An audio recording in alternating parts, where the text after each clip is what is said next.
सर्वांना मकर संक्रांतीच्या खूप खूप शुभेच्छा. Hello friends, welcome to my new vlog. तर आज मी तुम्हाला दाखवणार आहे मकर संक्रांतीनिमित्त झटपट होणारा मेकअप.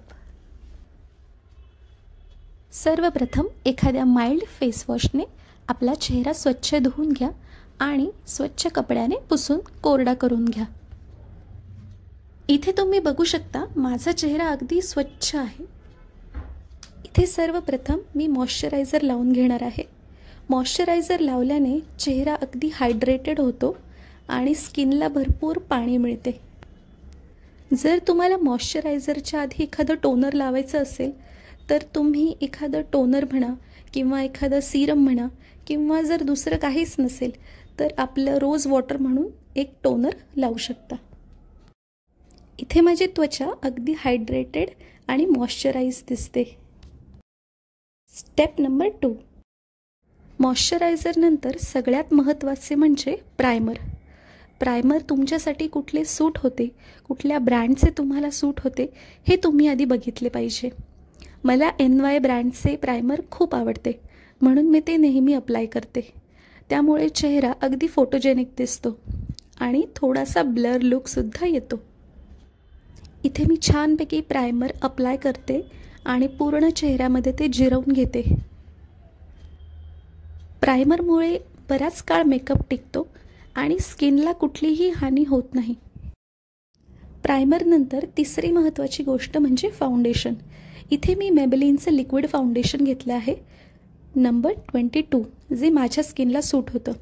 तुमच्या स्किन शेडसाठी मी तुम्हाला डिस्क्रिप्शन बॉक्समध्ये लिंक दिलेली आहे, तिथे जाऊन तुम्ही चेक करू शकता आणि तुमचा शेड निवडू शकता. प्रत्येकाची स्किन ही 3 अंडरटोनमध्ये विभागली गेली आहे. एक म्हणजे वॉर्म अंडरटोन, दुसरं कूल अंडरटोन आणि तिसरं म्हणजे न्यूट्रल अंडरटोन.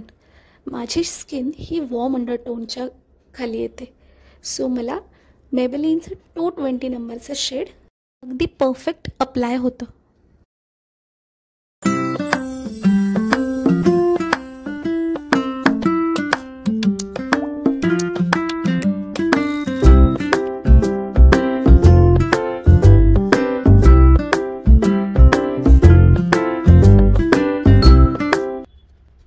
इथे मी ब्युटी ब्लेंडरने पूर्ण फाउंडेशन ब्लेंड करून घेणार आहे.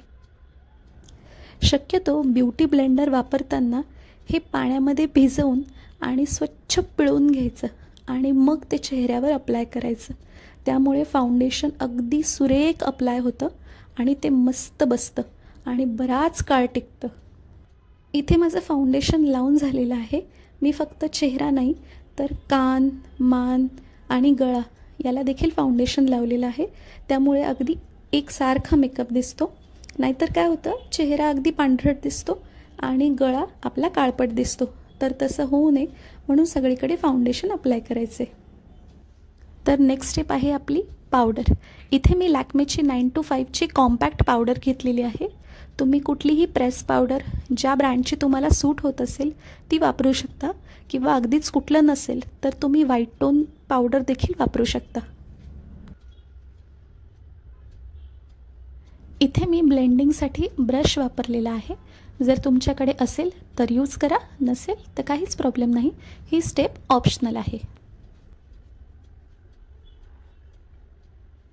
पुढची सगळ्यात महत्त्वाची गोष्ट म्हणजे आयब्रो पेन्सिल. जर तुम्ही पूर्ण मेकअप केला आणि आयब्रो पेन्सिलने आयब्रो नाही बनवले तर ते अगदी विचित्र दिसतं. सुरुवातीला मलाही थोडंसं ऑकवर्ड व्हायचं की कसं आपण आयब्रोजना शेड द्यावा, पण नंतर ते खूप छान दिसायला लागलं आणि चेहऱ्यावर पण खूप सुंदर दिसायला लागलं आणि फोटोज पण खूप छान येतात. नेक्स्ट मी इथे घेतलेलं आहे स्विसचं माझं लिपस्टिक पॅलेट. इथे बघू शकता तुम्ही जवळपास 10 शेड्स आहेत. तर हे मी लिप्स आणि आय शॅडो म्हणून यूज करणार आहे. तर मी 2 यातले शेड चूज केले. हे मी लिपस्टिक आणि आय शॅडोसाठी वापरणार आहे.